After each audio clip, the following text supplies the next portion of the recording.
right, everybody. Welcome back to another episode of the Fearcast. This is the podcast dedicated to OCD and anxiety spectrum disorders, and getting your life back. I'm your host, Kevin Foss, and I'm a licensed therapist specializing in OCD and anxiety disorders. Thank you all so much for joining me for today's episode. This is a question and answer based podcast. You can send me questions. Go to fearcastpodcast.com. You can send me an email there. You can go over to Instagram and send me a question over there. I am a Fearcast Podcast over there, to no surprise.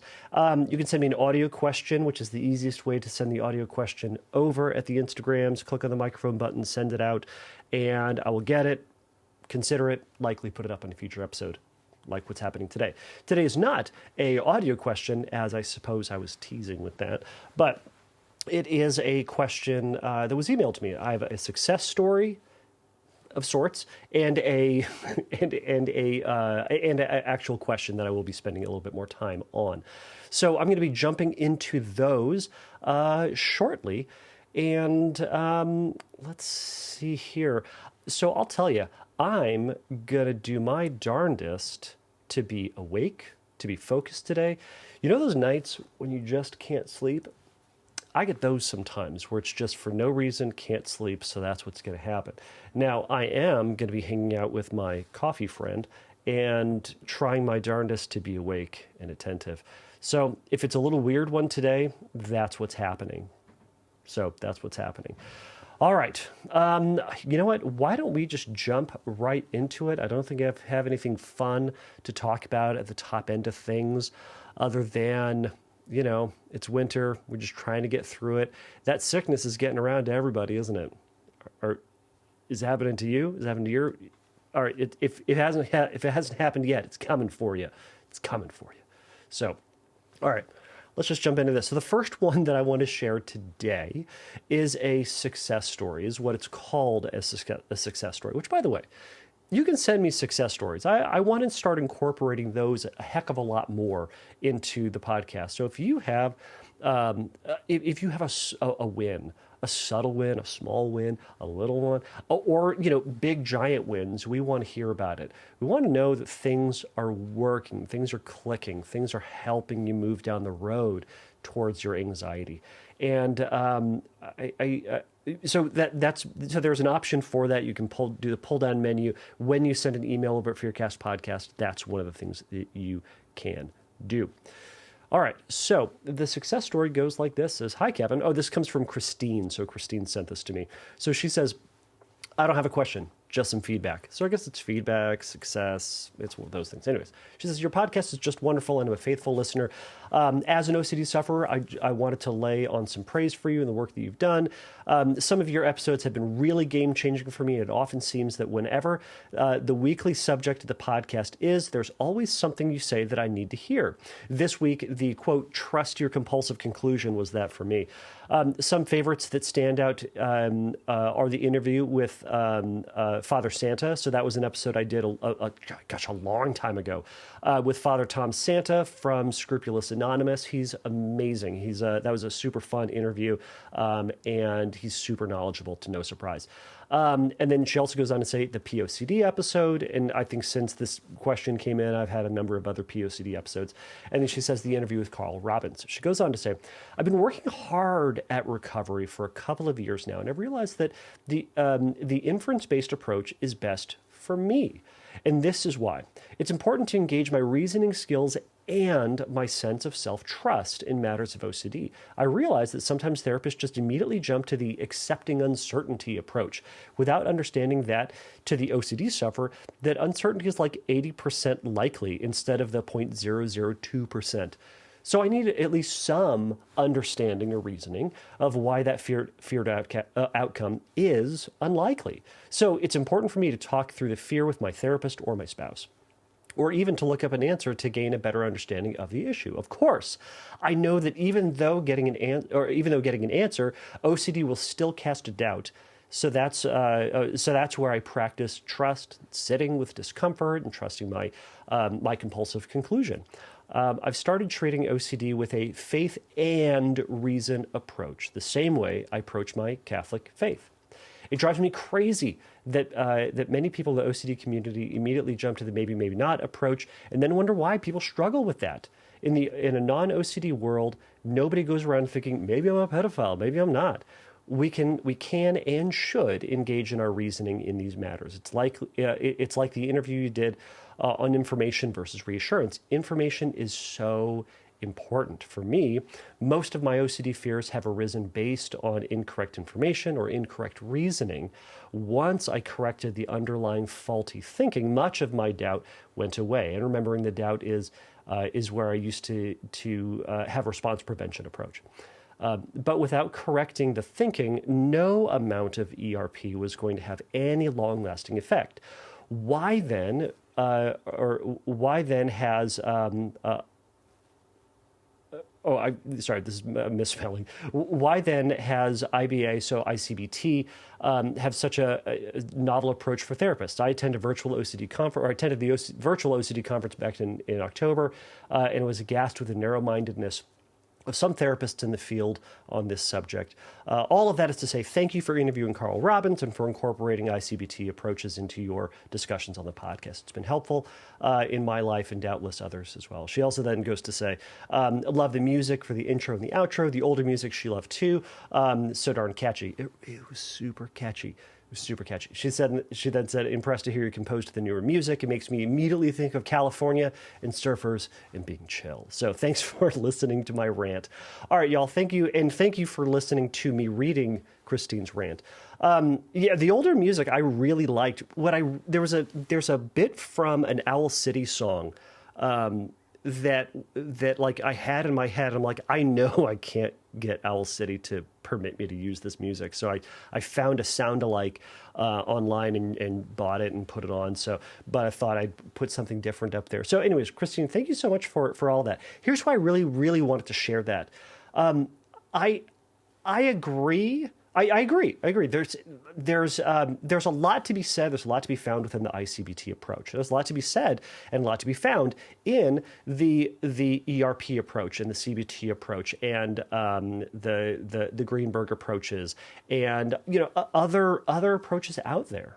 Right, I was talking with Jonathan Abramowitz about this a while ago, and he had some further thoughts on this as well. But I think this just punctuates the point: is that there's a book called Brain Lock, which is a super popular book, or was a super popular book in OCD land for a really long time, and for a very, very good reason. And it's because it helped a lot of people at the time. And I'm not, while I say I'm a CBT and an ERP therapist, that's kind of my baseline approach. That's kind of the way that I think about the world. That's my mentality, and what I've seen has worked. There is also something to be said about these other approaches. At the very least, in that people are different, y'all. People think different. People approach things differently. People consider their thoughts and their emotions differently than other people. So having these different approaches can get some buy-in pretty fast to treatment. If you have to go through this whole process of like really trying to convince someone literally to think in an entirely different way, it's going to be a lot harder to get them into treatment and get them down that road. So I really like that there are these different approaches because, just like you, Christine, some people really want and need the more cognitive-based and start that ICBT offers. Now, I know it's its own approach. I know a lot of people love it. I think it has some shortcomings, but I think all of them have some shortcomings, and they all have some great things. And I'll give you an example. I was working with someone recently where we were starting with a traditional ERP CBT approach, and we were going nowhere. So we started talking about some ICBT approaches, and it clicked. It was exactly what they wanted, exactly what they needed, and for a lot of the same reasons you're talking about, Christine, needing to kind of think through and challenge the legitimacy of some of the thoughts and look up information. And that was enough buy-in, and we kind of worked on that for a little bit, and then we started being able to shift over to a more traditional ERP approach. But they needed that ICBT grounding and kind of that framework to be able to get into that. Now, that's case one. It's one person, but there are other people out there who might need a more fluid kind of system of things. So I agree with you, and I'll also say, I think since you wrote this, there's a lot more openness to the ideas of ICBT and more incorporation of elements of that. And I know there are other approaches since then that I haven't done a deep dive into at all, but that are getting a little bit more attention from other therapists in kind of the OCD anxiety world. So it's growing and shifting. Our whole field is growing and shifting. But here's the core of it. I, to a certain degree, don't care what people do so long as it's getting at spending less time in compulsion. That's it. Spend less time, if not eliminate compulsive behavior. If you can do that, you can beat OCD. That's obviously easier said than done. And everything that we talk about is how do we get you to a place where you can resist doing the compulsions. The compulsions are always there in service of the obsession, and it's the thing that reinforces the cycle. It's the thing that keeps you coming back to the cycle because they work. They work a little bit. If they didn't work, you wouldn't do them. But they work a little bit, and that's the problem. So we need to cut back on those as much as you possibly can. Now, interestingly enough, just before I was reading this one, I saw a debate discussion on a nerdy therapist group where they were talking a lot about this. They're talking about, like, to what degree do you use cognitive restructuring in the course of your treatment? And there's some cognitive restructuring. I should specify. Cognitive restructuring is part of cognitive therapy, which is incorporated into the C part of CBT. The cognitive structuring is, as it sounds, it's kind of rethinking your thoughts, thinking differently, thinking differently about your thoughts. And some of that comes through challenging the facts about your thoughts, challenging the way that narrative is being played out, the stories you tell, what facts play into that story. So all of that plays a role. Now, some of that comes through something called alternative thought records, or people call them different things. Some of it comes through cognitive distortions, which is another part of cognitive restructuring, kind of recognizing how our brain skews or twists the way that we perceive ourselves or think about things in the world or judge other things. Some of those cognitive distortions are like black and white thinking, catastrophizing, emotional reasoning, that sort of stuff. So some people say, yeah, of course we're going to talk about those things. Of course we're going to try to bring in some rational thought to this prior to jumping into it. So you're not just doing something that in your mind is incredibly dangerous. So the argument to this would be to say, we're going to think about this rationally, think about how dangerous is it? Because we're not going to say it's not dangerous, period, but is it as dangerous as your anxiety says it is or suggests it is? So from that's kind of what you're talking about here. It's challenging it, gathering some facts, and learning a little bit more about it. Now, the other side of that is to say we don't want to go into that because it's a slippery slope into reassurances. And it's slippery slope, the bad stuff, the bad reassurances, the four-letter word reassurances. So it's a slippery slope into that because now you're just going through a process of getting a better compulsion, a better sense of confidence and certainty in what you're doing, and not giving yourself the opportunity to have what they call, oh my gosh, I'm blanking on the term. This is my sleepy brain, or just my brain entirely. It's maximum disconfirmation. That's what it is. Maximum disconfirmation of your fear. So if your brain says driving is dangerous and bad, so rather than challenging it, thinking about the statistics of it and the mechanisms of it, whatever, we're going to get in a car and we're going to go. And your brain's like, we're going to die. It's going to be awful. It's going to be terrible. And then you get to where you're going and you realize that you didn't die and it wasn't terrible. And that puts you in a situation where you really saw your experience differed greatly from your anticipation of it. You were wrong. Your anxiety was wrong, right? So the more that you do that, the more you surprise yourself with it, the more you can suppose, quickly learn or quickly reinforce that the OCD anxiety is wrong, and something else is more true. Now, a lot of this can be found in the inhibitory learning model. So I kind of found it in that aspects of things. It's my understanding that, and I could be totally wrong on this, maximum disconfirmation comes from that theory. But point is that that's the other side that would say, don't go into cognitive distortions, don't go into alternative thought records or the cognitive components to it. Now, people are different. Christine, you're different. Other listeners out there, y'all are different. Some people really need it and want it, and some people don't. We talk about it here, but again, I also say we can always say, once you start getting into like existential stuff, we can always acknowledge that some things could be true, right? It could happen. We're never going to say bad things are never going to happen. We're saying they're unlikely. And can you use that as a springboard and a jumping off point to giving it a try? And that is where it matters. And that's where I don't care how people get there. I don't care. I don't really care how people get there so long as they get there. And they're willing to try it and give up on as much compulsion as they can to then experience it and to learn they can do it. And their worst fear is really unlikely to happen. And that they can handle the anxiety. That anxiety's there and it's uncomfortable and it goes away. So that is my soapbox to your soapbox, and it's a lot of soap happening right now.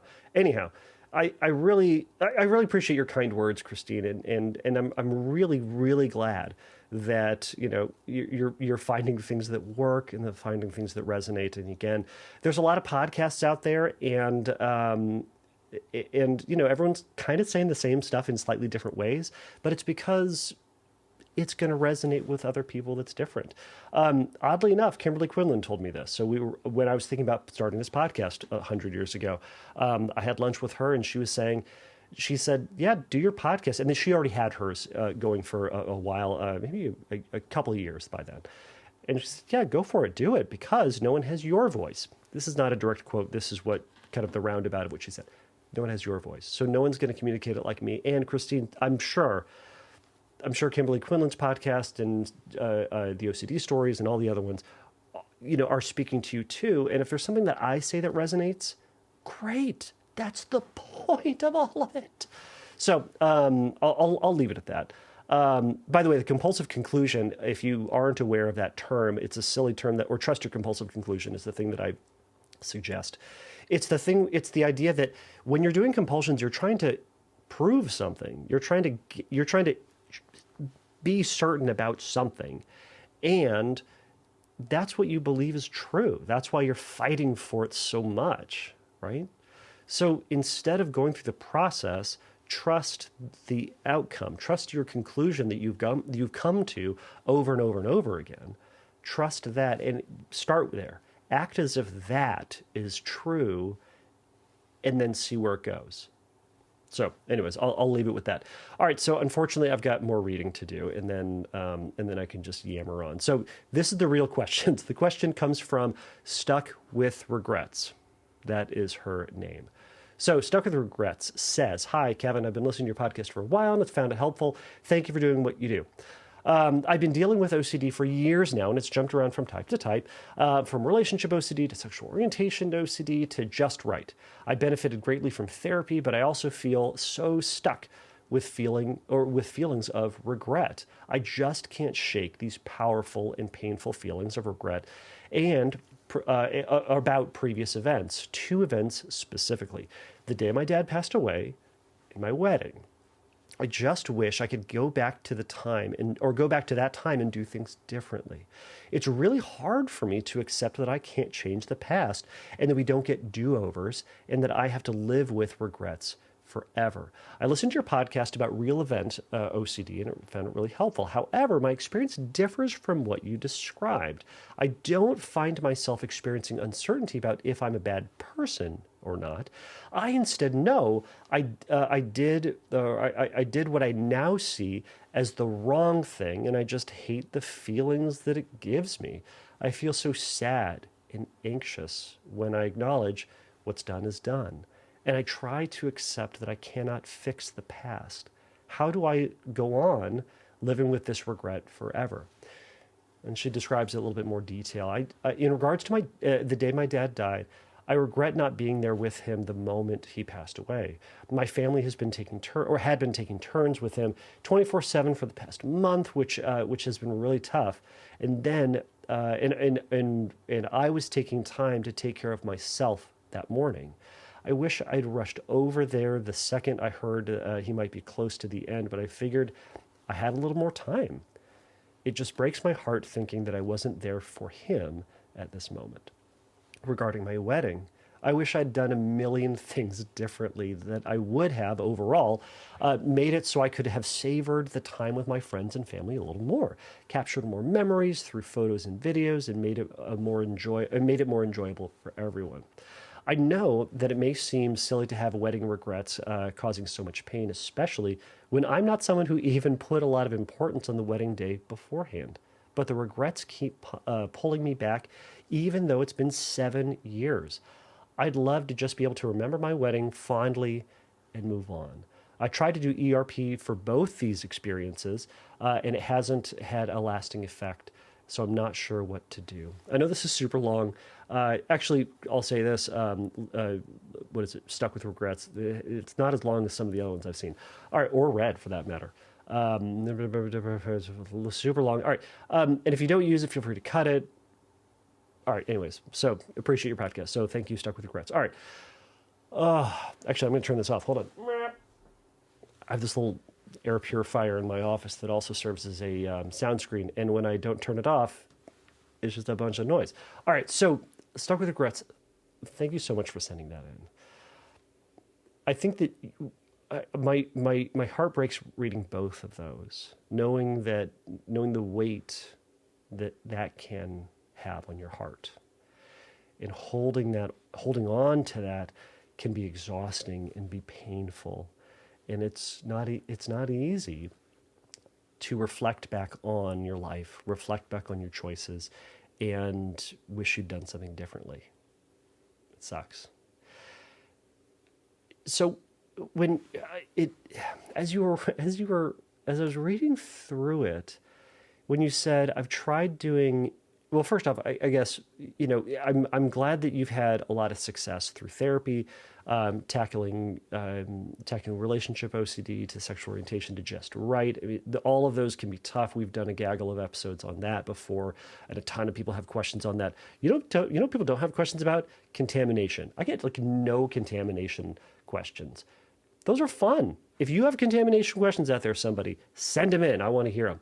Anyways, so, but we get a lot of these, and these are all fantastic. So, it's about diversity. That's really what it is. All right. So, Stuck with Regrets. You said you were trying to do ERP to both of these experiences, and you haven't had any lasting effects. I was going, why ERP to this? And exposure to what? Like, what is the thing? What is the idea that you are having to do exposures to? Is it just that is it the idea or the thought that you can never live those experiences again? You can't go back in time. Is it that your life is now less than because of the choices that you made and the quote mistakes that you made, or however you phrase it? So that is what is the, I suppose to say it a different way, what's the core story? Why this one? It could be those. It could certainly be, the regret. It could be I have ruined situations and I'm just a big dum-dum and my life is over. It could be that. But is the effort to try to get rid of regret and the feeling, the emotional experience of regret? And I don't think you're going to do that through ERP. And I don't think that you're going to do that. I don't know if you're going to effectively ever get rid of that feeling. And that's not the end of the world. So what I want to talk about today isn't exposure and response prevention. It's more about how to deal with regret and how we can, as people, deal with and make space for the emotional experience and the reality of regret and sadness.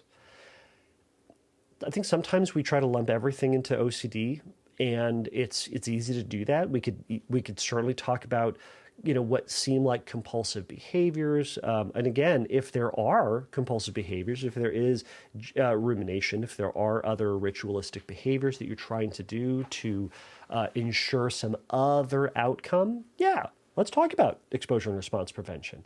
And I think what I wanted to address today is may not be something that you've worked on or done with your therapist, but is just how to make space for the reality that you and I are going to make those mistakes. So I want to go through some points today on ways that you can think about those situations differently so that you can perhaps let yourself off the hook for some things, and perhaps even try to kind of reevaluate and make a different story regarding those, or a broader story. But before I even get into that, I've been having these conversations a little bit more lately about what is a compulsion, what is acceptable to do in the face of anxiety, and why do we do it, right? A lot of it comes down to the function of what it is that we're doing and whether or not that thing is compulsive, is inherently compulsive in doing something, right? Because you'll sometimes hear things like, oh, do deep breathing, or, do mindfulness. And I know for some people you're going to bristle at that, or practice these other things, or do exposure and response prevention. And then they go, well, what's the point of that? It's like, well, to make the feeling go away, or to make the anxiety go away. Well, isn't that what compulsions do? Because you said don't do compulsions. So, or don't do compulsions, the thing that make my anxiety go away. Why are these things different, right? And I think that's a valid question in the face of that. And what I want to offer is a different way to think about this. Think about exposure and response prevention broadly, and what is it that we're ultimately trying to do through therapy. So I think ultimately what we're trying to do in therapy is to deal with anxiety differently and more effectively. It's because I am not trying to, no therapist out there is trying to eliminate anxiety, because we can't. It's like saying, I'm going to get rid of love. I'm going to get rid of happiness, right? We can't. We shouldn't.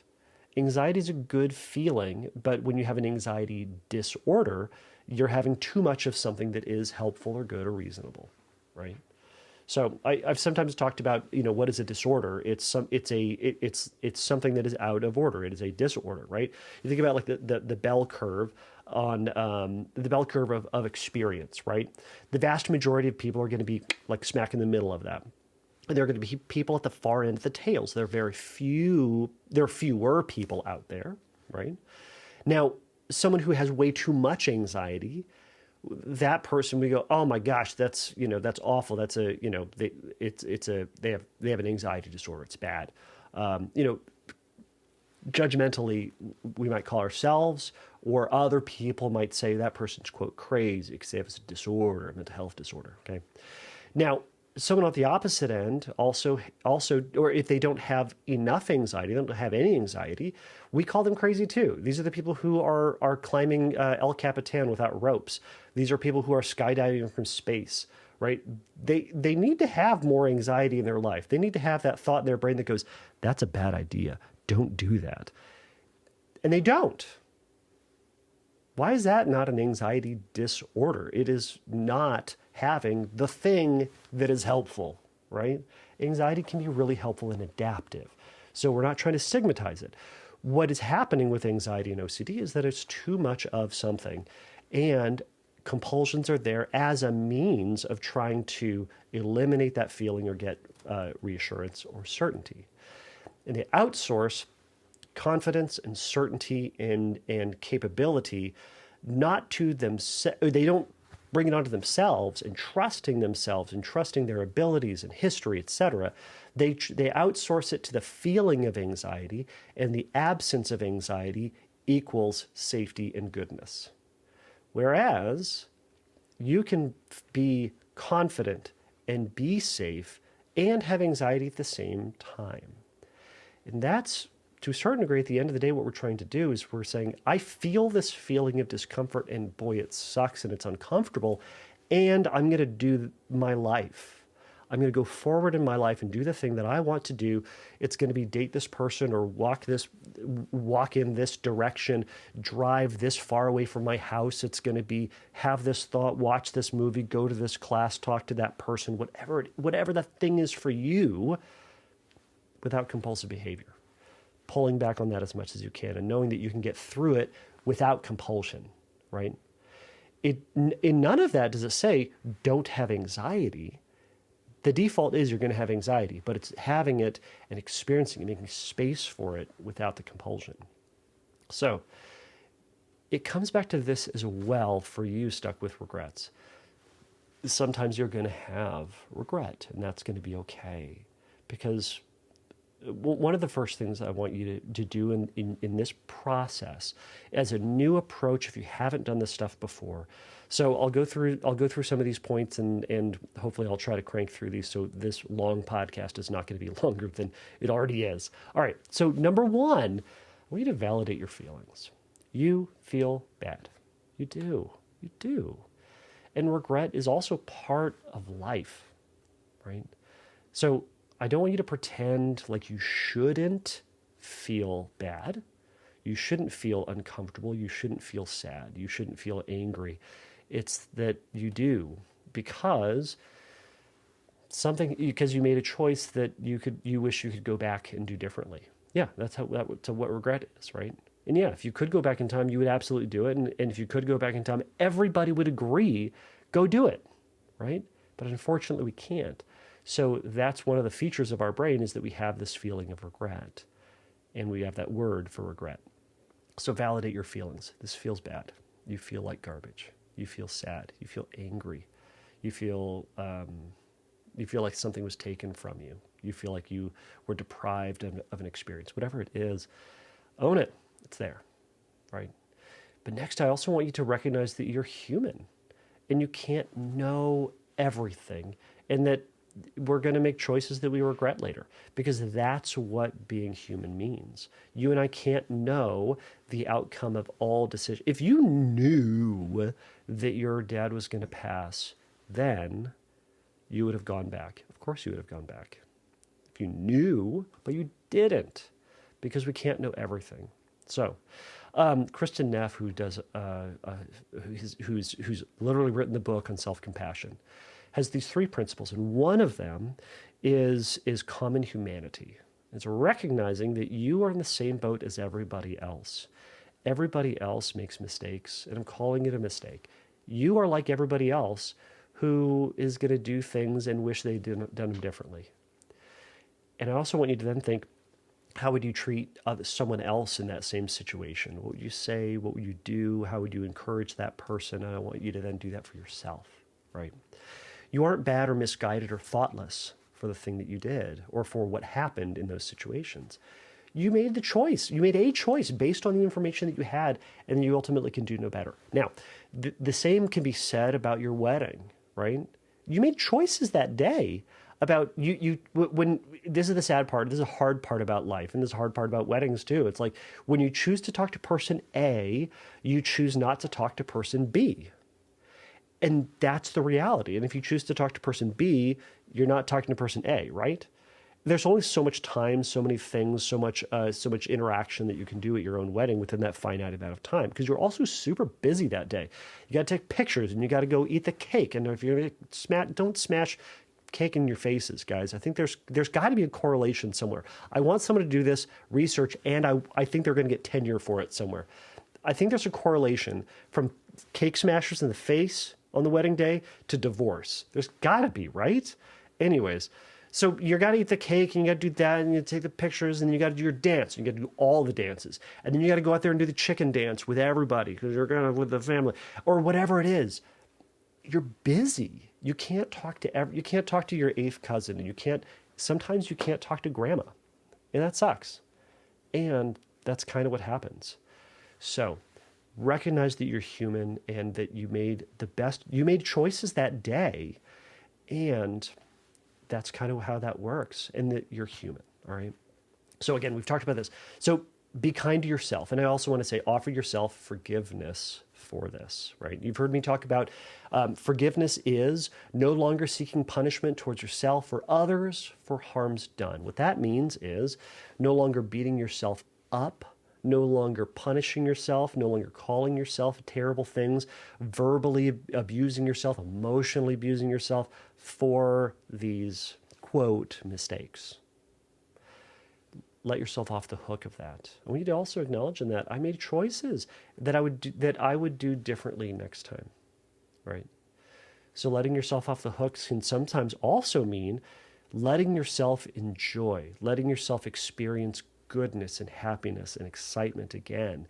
I also wonder then if some of your struggle to allow yourself to have some of the positive memories about your wedding are related to the regret and the lack of forgiveness that you have for not experiencing everything that you would have liked to. It's possible. If you can say, I made some mistakes and I'm going to not beat myself up, and instead I'm going to let myself enjoy the memories that I have. And we'll talk a little bit more about that. But the key point here is being kind to yourself in the process. Okay. So next, I want you to be able to learn from your quote mistakes, right?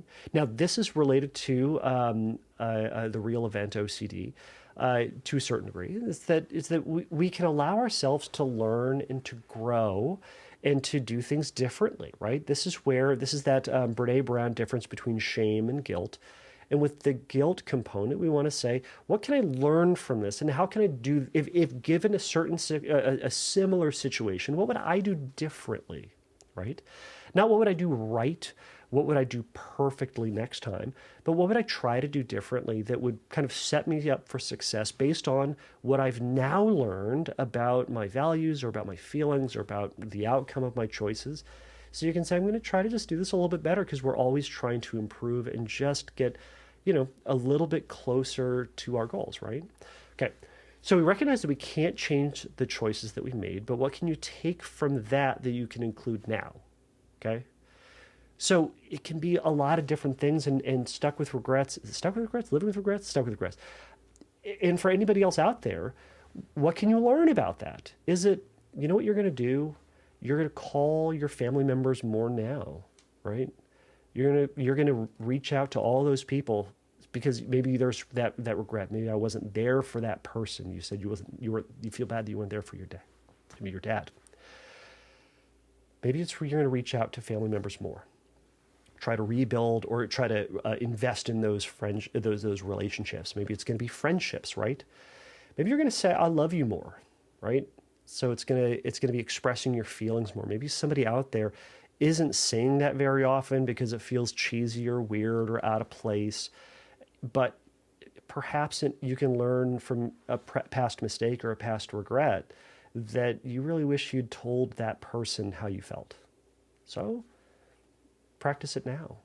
We can't change the past, but you can say, I'm gonna learn from my mistakes, and I'm gonna set myself up for success in the future. So I'm going to say my feelings more. I'm going to express that more. Maybe it's, you're going to put your phone down. I'm guilty of this. I'm going to acknowledge that. I'm glad my wife doesn't listen to this, because she'd be like, yeah, listen to your own stupid podcast. Anyways, she wouldn't say stupid. She doesn't use that language. Anyways, so, but put your stinking phone down. I need to not be on my phone as much. I need to be present. I need to be here with my kids. I need to be here with my wife. I need to be here with my friends. I need to be here in just experiencing what we have. So again, stuck with regrets. This wasn't what you mentioned, but what are the things that you can learn, right?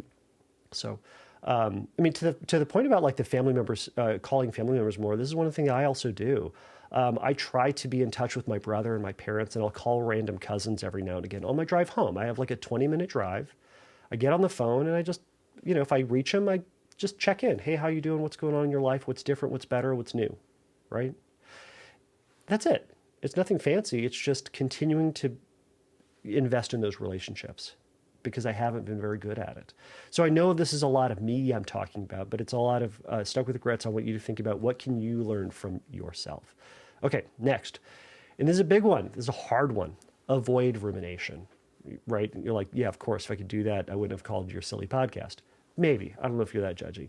But avoid rumination. Catch yourself when you're focusing on the negative and the old thought patterns. That stuff of, oh, I wish I'd done this, and I'm so stupid, and I can't believe I did this, and oh my God, that whole process. It's not helpful, and it's never going to make you feel better. You're not going to discover something new to make it better. You know that, but there's something consistent and comfortable about that process, and I want you to catch yourself in that and remind yourself, that's unhelpful for me. Instead, you're going to shift. You're going to shift to more important things, right? Now, it's not thought suppression. We've talked about shifting, and there's a lot of, anyways. You're going to say, this is not something I'm going to engage with. And instead, I'm going to engage with something that's more meaningful to me, which might be something else, which brings me to my next point and perhaps my last point. We can make new meanings, and we can invest in new meanings, right? But know that there with our life, we're going to have both good and bad memories. And I'm putting good and bad is loosey-goosey, all right? Good and bad ultimately just means like wanted and not wanted, right? Like happy or sad, right? But it's as if to say like sad memories are bad. Sometimes we love sad memories, right? Think about the movies that we see. Think about the songs that we listen to. Some of them are incredibly sad. And we love them. And we watch them, and we watch them over and over again. So sad memories aren't bad. You're kind of saying they're not what you wanted at that time, right? So what we're going to try to do with our memories and the meaning of things, we're going to try to expand the definition of what it means to have a memory, okay? Now, here's my example for this is I want you to rewatch the first Inside Out movie. Now, I've done a lot of talking about the second Inside Out movie, which is still stinking good, but the first Inside Out movie, and I had to watch I would watch like the last 10 minutes of it before I did this podcast to kind of refresh my memory about this. Now, I would encourage everybody, go out there and watch the last 10 minutes of it. Now, warning, you might cry. I'm watching and going like, just hold it together. So I've got to prep for this. So anyways, it got me. So here's the point of all this is that, if you remember from the end of that movie, the core memories change. They're not just this one thing, this one color which represents an emotion. They're not just joy or sadness or disgust or anger. They are multicolored. They are two things, and there are more things, right? What's happening is that she's the little girl Riley is going through a really hard time, and in it. She's I'm trying to oversimplify this movie. They take these memories that that typically were joy-filled, and all of a sudden sadness gets a hold of them. They turn this blue color, and it's because these memories are now tainted with loss and sadness. And so they take on that color. She misses her old friends. She misses her old life because she moved, and she had to move to this, weird place in San Francisco, and she hates it. But what happened in the movie is that those memories matured into a combination of both happiness and joy and sadness, right? That a single memory can be a combination of enjoying and how beautiful it was, and have it also have a tinge of sadness. So this is what it means when we're saying we're going to expand what it means to have a memory of someone or some event or something, that it's going to be both. And a lot of the memories that we have are that, right? A simple example, think about like an ex-boyfriend, ex-girlfriend, right? You might go, they were a nightmare. And then if you think more, you go, but we also had kind of fun times, right? That memory of that person is both. They're both those. It's not to say it is just one or just the other is impossible. It can be both, and it is that, right? So we want to be able to let yourself do that, have it be both, and then say, what is it that you want to try to invest in? And stuck with regret, I want you to think about what is it that you are going to invest in, because you've spent a lot of time in regret and beating yourself up and focusing on the sadness and the anger and the regret part of it. But instead, I want you to say that's there, and I want you to shift and build up that which is great. Okay. So, for example, let's start with your dad's situation. Okay. What can you remember about your dad, and how are you gonna honor the memory of your dad? Okay.